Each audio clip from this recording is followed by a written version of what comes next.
que não morra todo aquele que nele crê, mas tenha a vida eterna. De fato, Deus não enviou o seu Filho ao mundo para condenar o mundo, mas para que o mundo seja salvo por ele. Quem nele crê não é condenado, mas quem não crê já está condenado, porque não acreditou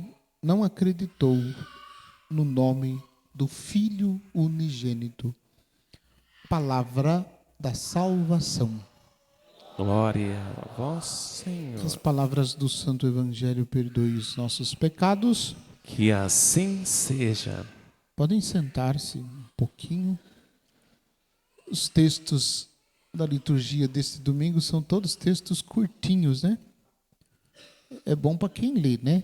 Para quem lê rapidinho, papo, acabou já. Né? A gente não estiver prestando atenção, a gente termina a leitura de ler, a gente nem sabe qual a leitura que leu. Né? Foi tão rápido que... E, portanto, esses textos menores são mais difíceis da gente falar sobre ele.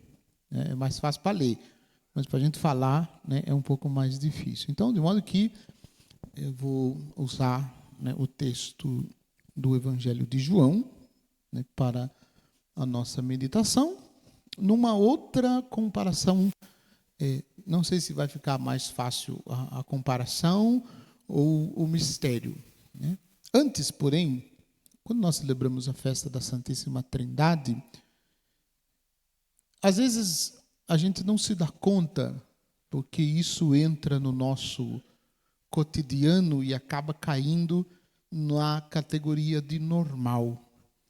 A Santíssima Trindade está presente na oração litúrgica do começo ao fim. Do começo ao fim. A missa não começa se nós não traçamos sobre nós, né, o sinal da cruz, isto é, a invocação da Trindade Santa. Né?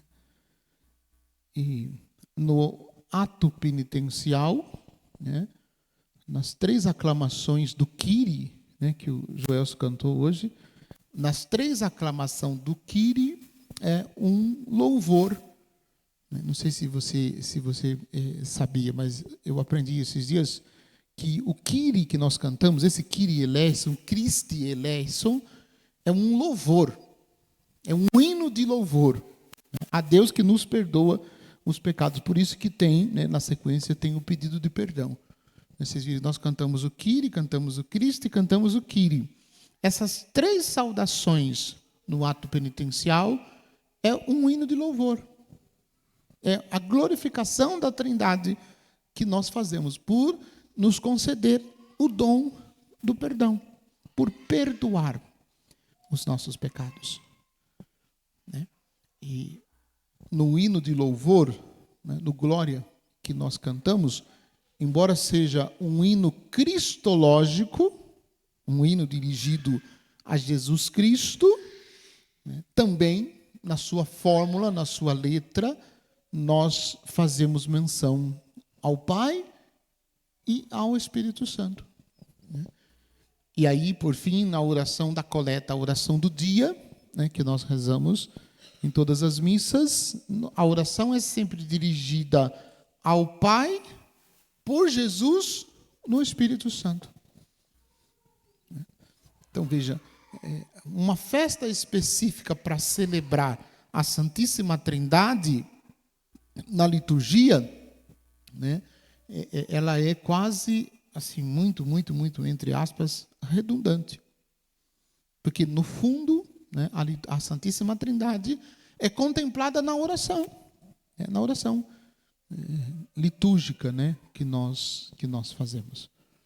E depois também, né, continuando então a presença da Trindade na missa, quando nós fazemos a oração sobre as oferendas, né, nós rezamos, né, oferecendo a Deus o fruto do nosso trabalho, a nossa oração por em Jesus no Espírito Santo, por Jesus no Espírito Santo.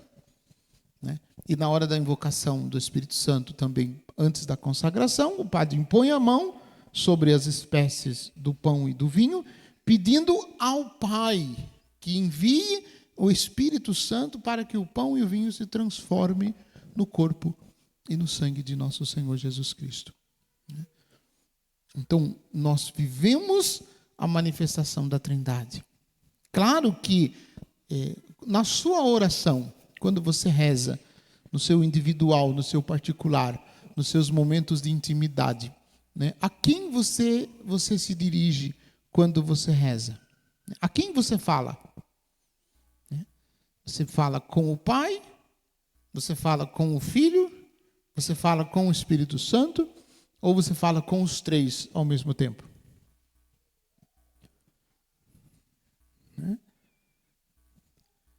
Porque talvez a gente não use nenhuma das expressões, nem do Pai, nem do Filho, nem do Espírito Santo, mas a gente usa a palavra Senhor. Se a gente usa a palavra Senhor, né, sem que a gente pense ou sem que a gente defina, a gente está se dirigindo aos três. Né? Mas vejam, qual que é o mistério? É o mesmo único Deus. 3 pessoas. Único Deus.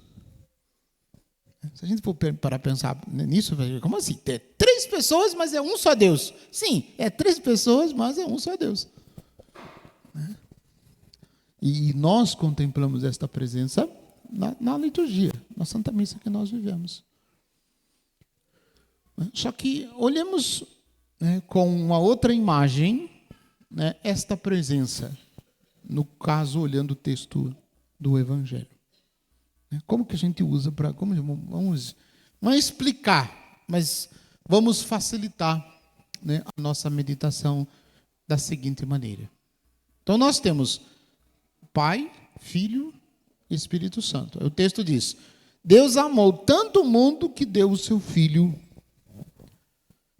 unigênito para que não morra todo aquele que nele crê, mas tenha a vida eterna. Então, uma frase bem curtinha, né, bem curtinho, o versículo 16, que eu citei, metade do versículo 16. Né? E aí, se o padre perguntasse assim para você, vamos supor que neste versículo, onde vocês identificam a presença da Trindade, nesse versículo que o padre acabou de ler? Que a Trindade se faz presente nesse texto? Sim ou não? Ganha uma passagem para ir para Bom Jesus da Pirapora a pé. Sim ou não? A Trindade está presente nesse texto, sim ou não? Para os que estão com dúvida, presta atenção. Para aqueles que disseram que a Santíssima Trindade está presente no texto, tranquilo. Mas os que estão em dúvida, presta atenção.